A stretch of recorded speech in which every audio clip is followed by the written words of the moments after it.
నమస్కారం, welcome to NSN news. నేను మీ బాలు సిరినేని. 140 కోట్ల మంది భారతీయుల సంకల్పం జూన్ 4వ తేదీన నెరవేరబోతుందని, బీజేపీని గెలిపించాలని ప్రజలు నిర్ణయించుకున్నారని, దేశ శత్రువులు ఓడిపోవడం ఖాయమన్నారు ప్రధానమంత్రి నరేంద్ర మోడీ. అవినీతిని భారతదేశం సమర్థిస్తుందా, లక్షల కోట్ల అవినీతికి పాల్పడే వారికి మద్దతుగా నిలుస్తుందా అని ప్రశ్నించారు. యువత ఆకాంక్షలను విస్మరించేవారు దేశ భవిష్యత్తుకు బాటలు వేయలేరన్నారని మండిపడ్డారు.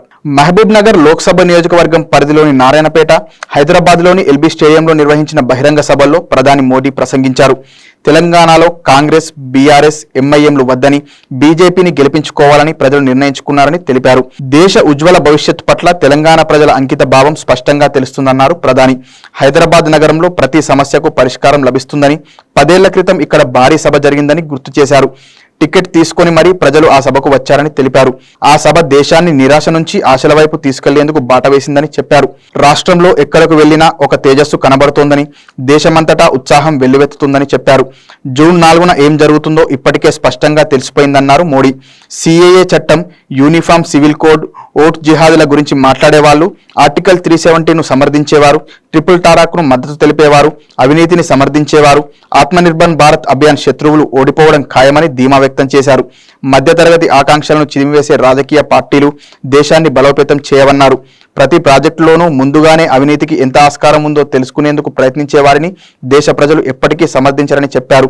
రాష్ట్రంలో గతంలో బీఆర్ఎస్ దోచుకుంటే ఇప్పుడు కాంగ్రెస్ దోచుకుంటుందని ఫైర్ అయ్యారు ప్రధాని.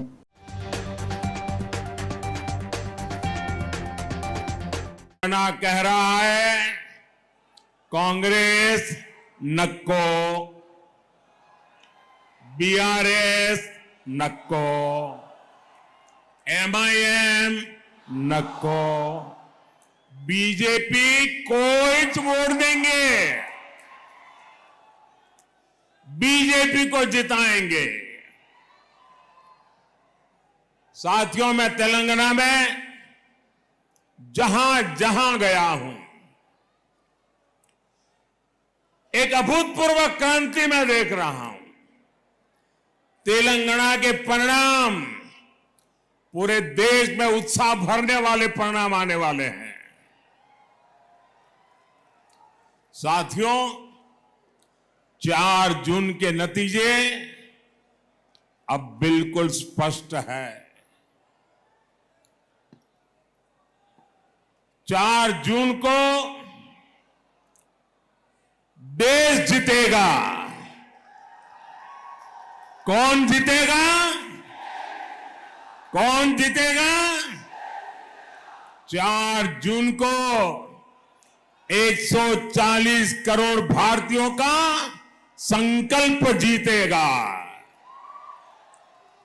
और 4 जून को भारत के विरोधी हारेंगे।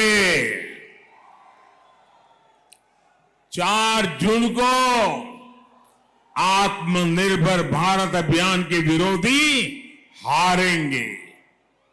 4 जून को सीएए कानून के विरोधी हारेंगे। 4 जून को यूनिफॉर्म सिविल कोड के विरोधी हारेंगे। 4 जून को वोट जिहाद की बात करने वाले हारेंगे। 4 जून को आर्टिकल 370 के समर्थक हारेंगे। 4 जून को ट्रिपल तलाक के समर्थक हारेंगे।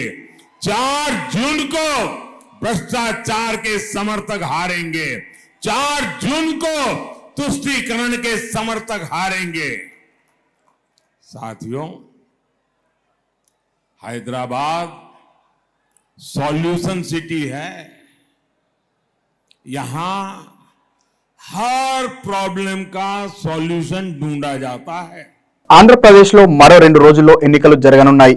ఈ నేపథ్యంలో ఎన్నికల ప్రచారంలో భాగంగా పిఠాపురంలో పవన్ కళ్యాణ్ పర్యటించారు. ఈ సందర్భంగా ఆయన మాట్లాడుతూ ఎమోషనల్ అయ్యారు. కాకినాడ జిల్లా పిఠాపురంలో నిర్వహించిన రోడ్ షోలో పాల్గొన్నారు పవన్ కళ్యాణ్.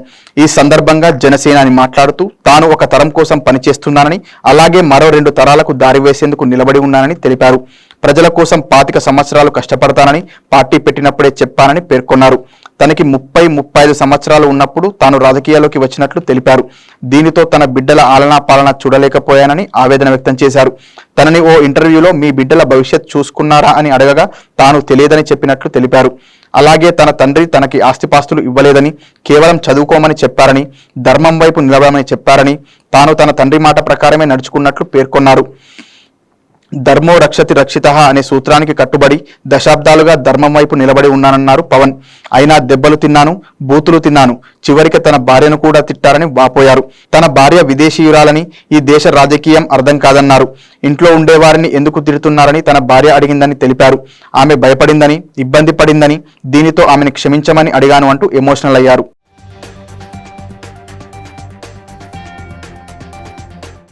జనసేన పార్టీ పెట్టినప్పుడు చెప్పా 25 సంవత్సరాలు కష్టపడతానని. 34-35 దాటిన తర్వాత రాజకీయాల్లోకి వచ్చాను.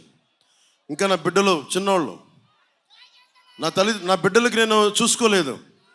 ఏ తండ్రిని తన బిడ్డలకు చూసుకోవడం సహజం. పొద్దున ఇంటర్వ్యూలో అడుగుతున్నారు, నీ బిడ్డలకి నువ్వు భవిష్యత్తు చూసుకున్నావు నాకు తెలియదన్నా. మా నాన్న నాకేమిచ్చాడు? మా నాన్న ఆస్తిపాస్తులు ఇవ్వలే నాకు. మా నాన్న ఆస్తిపాస్తులు ఏమి ఇవ్వలే. మా నాన్న ఒక సాధారణ ఉద్యోగి. నాకేమి ఇచ్చాడు? ధర్మంగా బతకమనే ధైర్యం ఇచ్చాడు. చదువుకోమని చెప్పాడు. నువ్వెంత చదువుకుంటావో నాకు తెలియదురా, కానీ కష్టం చేయకపోతే మటుకు బాధేస్తానని భయపెట్టేవాడు. ధర్మం వైపు నిలబడాలనుకునేవాడిని. ధర్మో రక్షితి రక్షితః. నువ్వు ధర్మం కోసం నిలబడితే ధర్మం నిన్ను కాపాడుతుంది.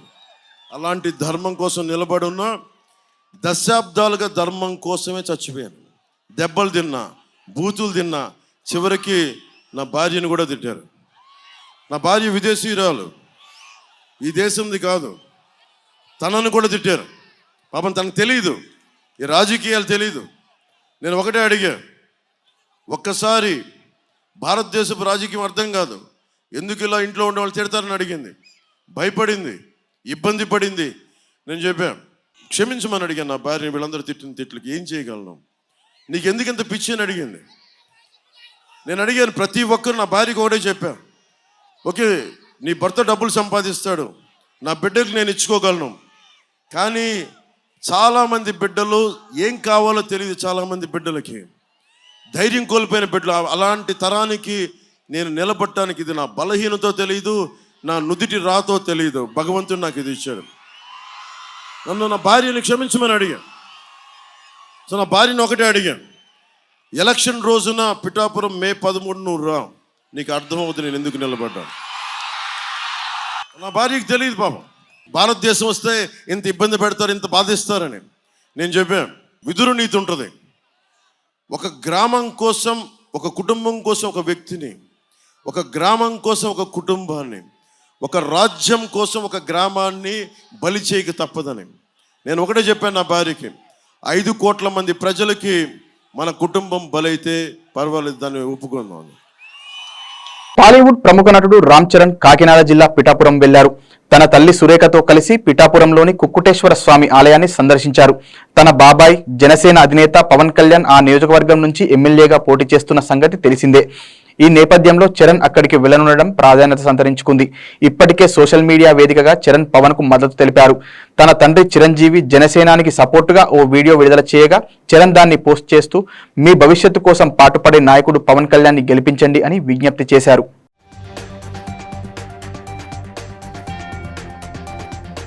సిద్దిపేట జిల్లా రూరల్ మండలం పుల్లూరు గ్రామంలో కాంగ్రెస్ ఎంపీ అభ్యర్థి నీలం మధుకు మద్దతుగా మంత్రి కొండా సురేఖ ఎన్నికల ప్రచారం నిర్వహించారు.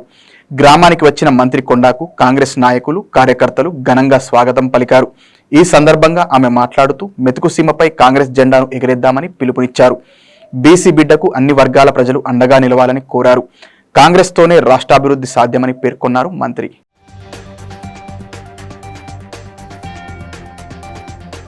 ఈ రోజు తెలంగాణ మేనిఫెస్టో ముందట పెట్టుకుంటే ఇప్పటికే మేము 6 గ్యారెంటీలు 5 గ్యారెంటీలు అమలు చేయడమే కాకుండా రైతుల రుణమాఫీ కూడా ఆగస్టు 15 లోపల ఒకేసారి చేయబోతున్నాము అని చెప్పి సందర్భంగా తెలియజేస్తా ఉన్నాను.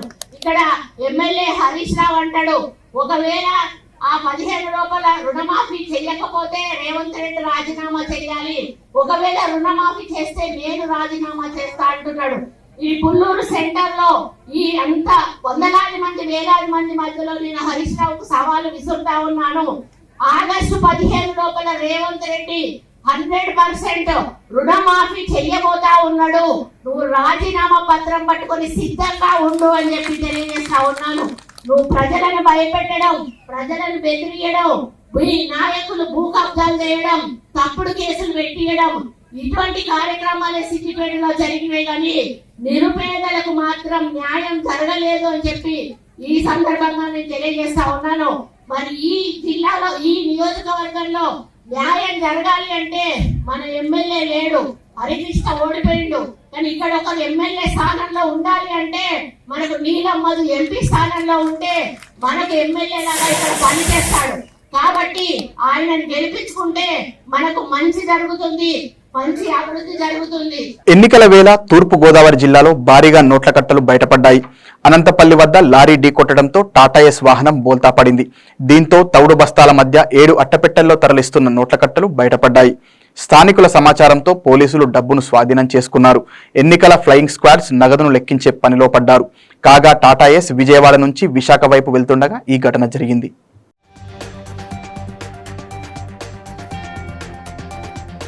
కాంగ్రెస్ అన్ని కులాలకు సముచిత స్థానం కల్పిస్తుందని మానకొండూరు మాజీ ఎమ్మెల్యే ఆరెపల్లి మోహన్ అన్నారు. కరీంనగర్ జిల్లా జమ్మికుంట పట్టణంలోని ఓ ఫంక్షన్ హాల్లో దళిత గిరిజన ప్రజా చైతన్య యాత్ర సమావేశాన్ని ఏర్పాటు చేశారు. ఈ సమావేశానికి ముఖ్య అతిథిగా ఆరెపల్లి హాజరై మాట్లాడారు. బీజేపీ ప్రభుత్వం డాక్టర్ బాబాసాహెబ్ అంబేద్కర్ రాసిన రాజ్యాంగాన్ని మార్చే ప్రయత్నం చేస్తుందన్నారు. రిజర్వేషన్లు ఎత్తివేసేటువంటి కుట్రకు తెరతీస్తుందని ధ్వజమెత్తారు. రిజర్వేషన్లు రద్దు చేస్తామన్న బీజేపీ ప్రభుత్వానికి తగిన గుణపాఠం చెప్పి తీరాలని కోరారు.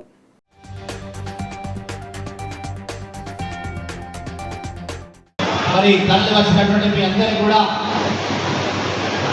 బహుజన సామాజిక ఉద్యమాభివందనాలు తెలియజేస్తూ, ముఖ్యంగా ఈ యొక్క సభ అధ్యక్షులు మొలుగురు సదన మరి మన పార్లమెంటు దళితుల కోఆర్డినేటర్గా ఉండి మరి ఈ హుజురాబాద్ నియోజకవర్గ ప్రాంత దళితులందరూ కూడా మరి కాంగ్రెస్ పార్టీ ఉన్నది, బీజేపీ పార్టీ ఉన్నది, బీఆర్ఎస్ పార్టీ ఉన్నది. మనందరం కూడా ఇప్పుడు కాంగ్రెస్ పార్టీకి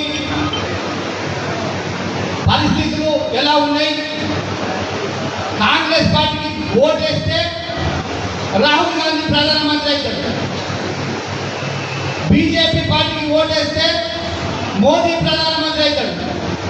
ఒకవేళ కారు గుర్తుకు ఓటేస్తే కేసీఆర్ మాత్రం ప్రధానమంత్రి కాదు. అయితే ఇక బీజేపీ ఉన్నది, బీజేపీకి ఓటేస్తే ఈ అట్టడి వర్గాలు అనేది ఉండరుగా.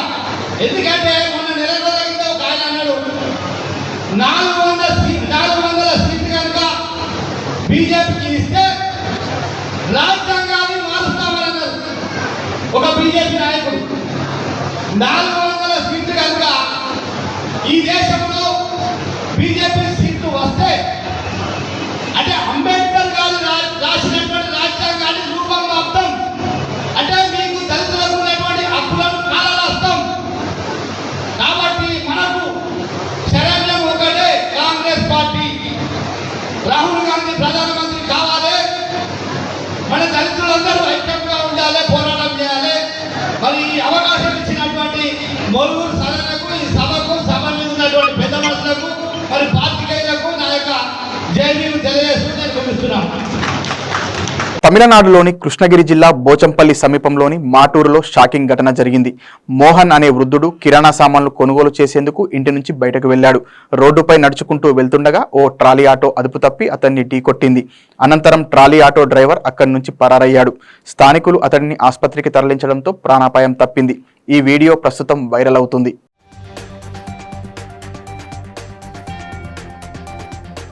రష్యాలో ఘోర ప్రమాదం జరిగింది. 20 మంది ప్రయాణికులతో వెళ్తున్న బస్సు అదుపు తప్పింది. వంతెనపై నుంచి సెయింట్ పీటర్బర్గ్ నదిలోకి పడిపోయింది. ఈ దుర్ఘటనలో 3 చనిపోయారు, మరో 6 తీవ్ర గాయాలయ్యాయి. క్షతగాత్రులందరినీ బస్సులోని ఎమర్జెన్సీ గేట్ ద్వారా బయటకు తీశారు. వారిని హుటాహుటీన ఆసుపత్రికి తరలించారు. ప్రమాదానికి సంబంధించిన వీడియో సోషల్ మీడియాలో చక్కర్లు కొడుతుంది.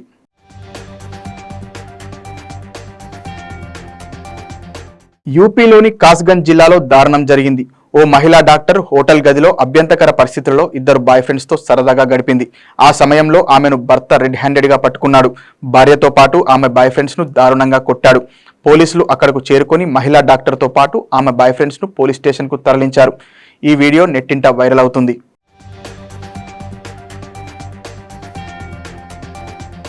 మహారాష్ట్రలోని నాగ్పూర్లో ఓ ఆటో డ్రైవర్ దారుణానికి పాల్పడ్డాడు. స్కూల్లో చదువుతున్న అమ్మాయితో అసభ్యకరంగా ప్రవర్తించాడు. రోజు ఆ అమ్మాయిని ఆటో డ్రైవర్ స్కూల్లో దింపుతాడు.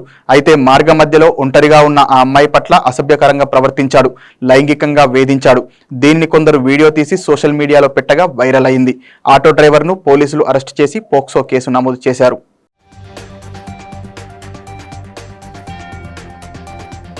హైదరాబాద్లోని పలు ప్రాంతాల్లో వర్షం కురిసింది. జీడిమెట్ల, కుత్బుల్లాపూర్, గాజుల రామారం ఏరియాల్లో దంచికొట్టింది. అత్యధికంగా జీడిమెట్లలో 3.7 సెంటీమీటర్ల వాన పడింది. కుత్బుల్లాపూర్లో 3.3, గాజుల రామారంలో 2.4 సెంటీమీటర్ల వర్షం కురిసింది. కుత్బుల్లాపూర్లోని లోతట్టు ప్రాంతాలు జలమయమయ్యాయి. వాజ్పేయి నగర్ రోడ్లపై భారీగా వరద నీరు నిలిచింది. 3 సెంటీమీటర్ల వానకే ఈ మేర నీరు నిలిస్తే వర్షాకాలంలో ఇంకెలా ఉంటుందోనని స్థానికులు ఆందోళన వ్యక్తం చేస్తున్నారు. అధికారులు స్పందించి వరద నీరు వెళ్లేలా చూడాలని కోరారు. అలాగే మరో 3 రోజులు ఉరుములు మెరుపులతో కూడిన భారీ వర్షాలు కురిసే అవకాశం ఉందని వాతావరణ శాఖ అధికారులు తెలిపారు.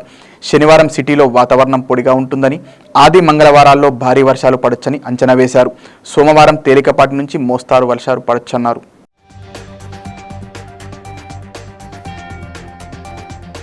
మరిన్ని వార్తలతో మళ్ళీ కలుద్దాం. నమస్కారం.